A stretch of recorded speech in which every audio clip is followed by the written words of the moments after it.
Bakit po?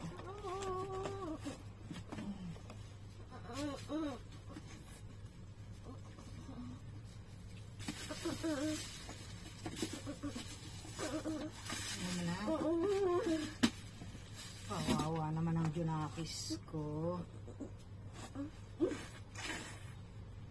May sakit na naman. Kawawa naman ang junakis ko. Puro sakit-sakit na lang. Ha? Sakit na naman ang anak ko. May sakit na naman.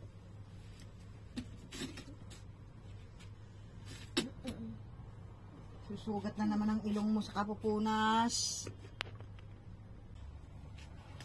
Nutin natin at may sakit na naman.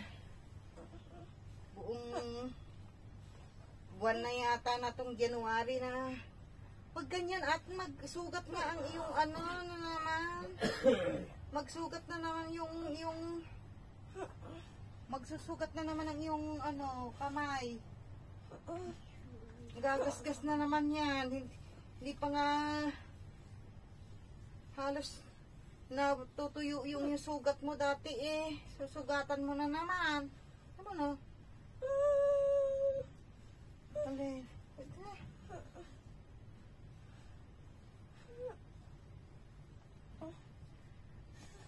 Hilutin na. Susugat na yung kanyang ilong sa ano ng sipon.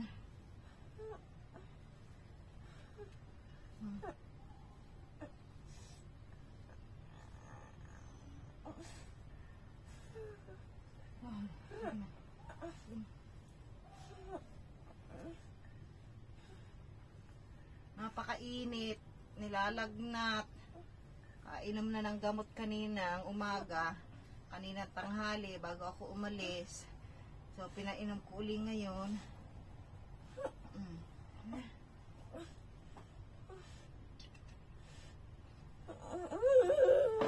Ano yun? Dita? Ay, magbadamit ka muna at ikaw'y malalamigan ang tayo. Tayo ano? Oo, okay. Ito muna, susuot ka muna ng damit. Opo, nagagalit pa. Hilutin daw ang kanyang mga paa. Hilutin natin ang paa. Ano, hilutin. Magdamit ka muna.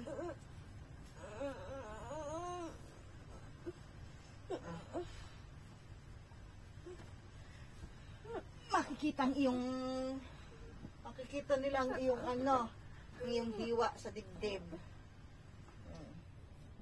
Kita nilang iyong peklat sa dibdib.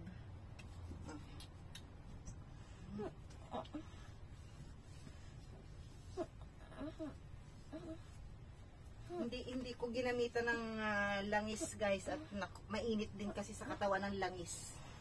So ang ginamit ko is castor oil. Castor oil lang ang aking ginagamit. Kasi pagka langis, mainit din sa katawan ng langis.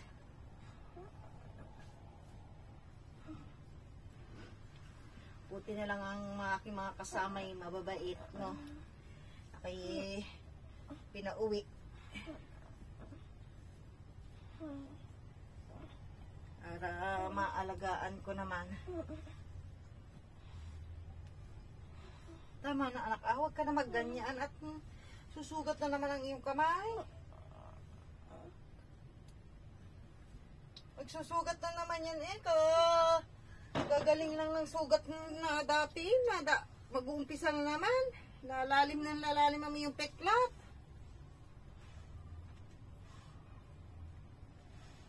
Hirap. Ganitong ano, basta naumpisahan siya ng papasok ng New Year na may sakit, wala talaga, asahan mo talaga. Itong buwan ng January halos ilang isang linggo lang na kamo na lang na okay siya. The rest puro talaga sakitin.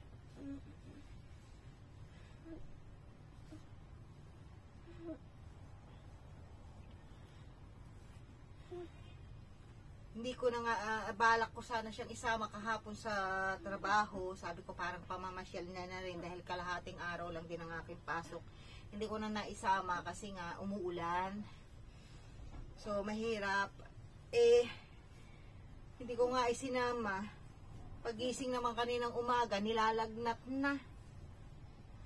Ay, nako. Tama na, anak.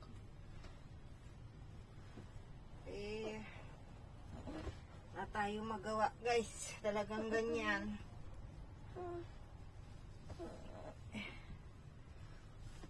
Sana naman gumaling na. Maging okay na. At ang hirap. Tayo ka, anak. Ito ba? Oh, ikaw na? Ay, galing. Okay, good po.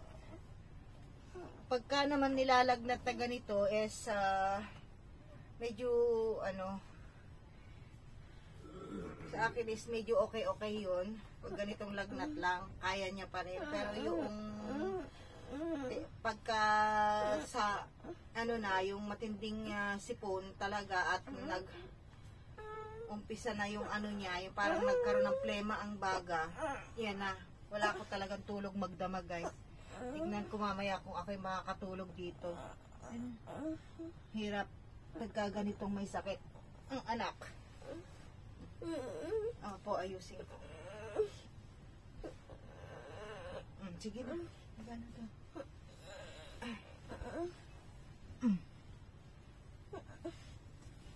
Init, guys. Sobrang init. Kukumot ka pa? Mainit kukumot ka pa. Opo. Sige na. Yan, nabihisan ko na. Haya ko muna magpahinga na. Pahinga na siya para kanina, buti na lang at nakatulog naman kahit pa paano. Pero sumuka.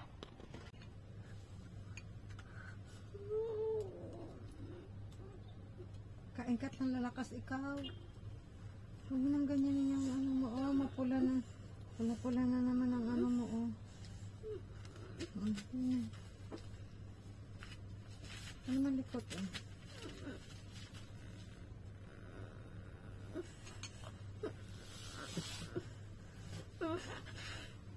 Ere ang iyan mo at magsusugat ang ilong. Yun na. Natutulog na pagkatapos ulit kakain, ha? Kain ka muna, ha? Magsugat na naman ang batok, Ano ba iyan? Kahit konti lang, para malagyan yung tiyan, Hindi pa pwedeng hindi kakain. Lalakas. Mana, huwag nang ganyan. Yan na, babe. Tingnan na ako. Sige na. Huwag nang ganyan. Ay, wala na naman. Mahirap na naman pakainin.